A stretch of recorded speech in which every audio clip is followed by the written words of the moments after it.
Magandang oras po sa lahat ng ating mga kababayan. Meron po tayong latest weather update sa magiging lagay ng ating panahon ngayong araw at sa susunod na 24 oras.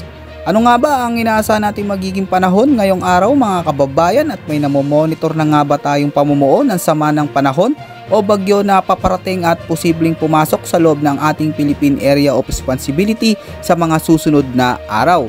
Yan po yung sabay-sabay po nating alamin lahat yan mga kababayan, dito po sa ulat panahon ko ngayong araw na ito. Sa kasalukuyan ay patuloy pa rin tayong naapektuhan at nakakaranas ng mga pag-ulan sa ilang bahagi ng ating bansa. Dulot nga po nitong umiiral na southwest monsoon, lalo na po dito mga kababayan sa malaking bahagi ng Luzon. Kaya asahan po natin ngayong araw na ito yung mga pinakaapektadong area dulot ng southwest monsoon dito po sa bahagi ng Cordillera Administrative Region, Batanes, Babuyan Islands, kasama rin ang malaking bahagi ng Ilocos Region, Palawan at sa may Zambales at Bataan. Kaya asahan po natin dyan sa mga nabanggit nating mga lugar ang pagkakaroon ng maulang panahon na may mga malalakas na mga pag-ulan, pagkulog at pagkidlat, lalo na pagsapit ng hapon at gabi. Pinag-iingat natin ang lahat ng ating mga kababayan dyan, lalo na yung mga nasa mabababang lugar. Dahil posible po ang mga banta ng pagbaha at pagguho ng lupa, lalo na kung may mga dala itong matitinding mga pag-ulan. At dito naman sa area ng Metro Manila at sa nalalabi pang bahagi ng Luzon, asahan na makakaranas po tayo dyan ng maulap na kalangitan na may mga kalat-kalat na pag-ulan, pagkulog at pagkidlat. Dulot pa rin ito ng habagat. Kaya ingat rin po tayo dyan mga kababayan, dahil dito ay posible rin ang mga pagbaha at pagguho ng lupa, lalo na kung may mga heavy to intense na mga pag-ulan.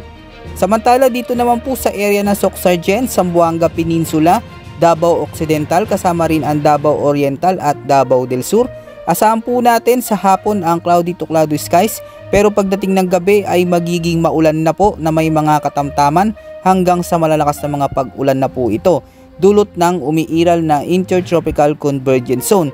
So maging alerto po tayo dyan mga kababayan, dahil posible pa rin po ang mga biglaang flash flood at landslides, lalo na po dyan sa mga kapatid natin na nakatira sa mountainous area.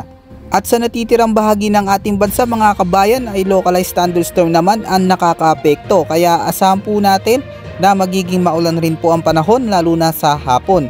Kaya mahalaga po, wag po nating kalimutang magdala ng payong palagi mga kababayan, panangga po yan sa mga biglaang mga pag-ulan. Samantala, meron po tayong binabantayan ngayon na isang panibagong low pressure area sa labas ng ating Philippine Area of Responsibility na nabuo malapit po sa may silangang bahagi ng Mindanao.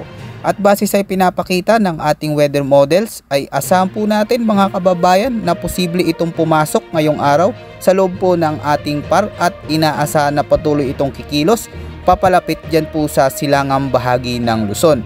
Kaya pagandaan po natin ito mga kababayan habang wala pa po itong bagyo.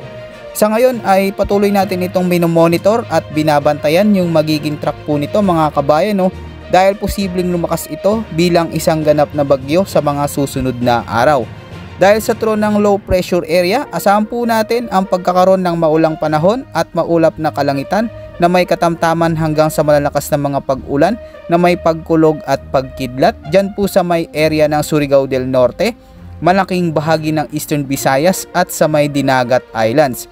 Kaya ingat po tayo lahat dyan mga kabayan, dahil posible po ang mga banta ng biglaang pagbaha at pagguho ng lupa, lalo na kung magdudulot ito ng matitinding mga pag-ulan. Inaasang hatak ito ng habagat at kikilos ito paluson. Kaya asahan po natin mga kababayan na magiging maulang panahon pa ang ating mararanasan hanggang sa mga susunod na linggo. At ayon nga po sa Pag-asa mga kababayan ay posible po na isa o hanggang 2 bagyo pa ang posibleng mabuo o pumasok sa loob ng ating Philippine Area of Responsibility ngayong buwan po yan ng June. Kaya yan po yung pagandaan po natin mga kababayan. At para naman sa magiging lagay ng ating panahon, bukas asahan na makakaranas ng heavy to intense na mga pag-ulan dulot ng southeast monsoon dyan po sa may area ng Cordillera Administrative Region, pati na rin sa Ilocos Region na may mga 50 to 100 mm na mga pag-ulan. Kaya ingat po tayo dyan lahat mga kababayan, lalo na sa mga lugar na sunod-sunod na nakakaranas ng mga pag-ulan. Para maging updated po kayo mga kabayan ay patuloy po tayo na mag-antabay pa sa mga susunod pa nating update. Yan po muna ang ating pinaka-latest weather update at ulat panahon ngayong araw mga kababayan ko. Ito po ang inyong weather forecast ng bansa. Maraming salamat po at ingat po sa ating lahat.